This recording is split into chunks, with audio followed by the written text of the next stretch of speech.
important to come out, and it's important to come out to events like this today. And by the way, you will hear from us again in advance of November, so remember us then too. But as for my part in this, how I specifically got involved with the team, as Tom has mentioned, I spent actually almost 40 years as a reporter for the Morning Call, and most of that was spent covering municipal government. Bethlehem, I covered the Allentown School District for a time very early, and in fact Lehigh County for a decade ago for a time. So I have some familiarity, probably more than the average person does with how these things work. I don't have direct knowledge, which I hope to try and gain from being on the other side, the sort of this fence that divides the press and government. But I think I thought it would be interesting to learn that other side. And after retiring in September, this is before any of this came up, and during all this time, this 38 plus years, I really did consider myself sort of a guardian of the interests of the taxpayers, a watchdog, if you will. And that's what we saw our job as being, and I thought sometimes it was effective. And I thought when this opportunity came up, I thought maybe a way to continue in that role, but from a different angle, from a different side. In fact, in more of a direct way.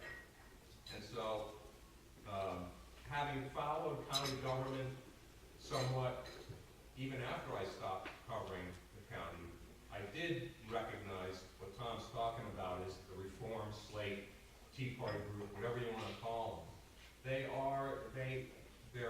Are they bad people? No, I can't say that. In fact, I know quite a few of them. I've met all of them now. They seem like very nice people. I'm sure they are very nice people. We certainly disagree, our group, as to how the best way to get the most effective and the most efficient services from everyone's tax dollars to provide to county residents. And you ask yourself, well, how important is some of this? The county government isn't really that much on the public radar screen, as let's say the city is with its police force and everything. But it's very important, and I like to think of it as the kind of the spectrum of age. You have, as Tom mentioned, Cedarbrook. What could be more important than protecting people getting toward the end that don't have resources or their resources have run out, and not letting them fall through the proverbial cracks? I can't think of anything more important right offhand.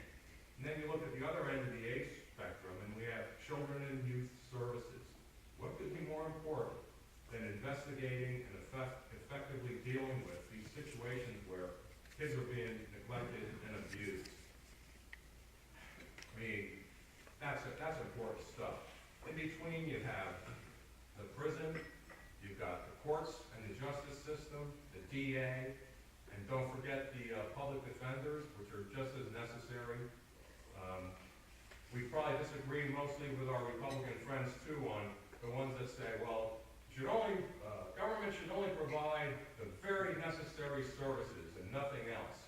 Well, I happen to like, and my friend Doug Wiltrow here happens to like, for example, Sherrirsville Park, a public county park that helps provide, increase the quality of life for all the residents who want to take advantage of such a thing. So I decided, and believe me, it wasn't an easy decision. Put yourself up here like this or out there like this isn't an easy thing. But I figured let's give a go at this. And again, especially because of what's happening at the county level, I think we need to put the brakes on where this is going with the cut the budget as being the only answer to everything. So, of course we're going to try and guard your interests as taxpayers. That's our first thing to do. But we're going to try and do it in a reasonable fashion, as Tom said, issue by issue, not through some kind of overarching philosophy that always comes up with just one answer. We got to cut the budget. Please help us do it, and thank you very much.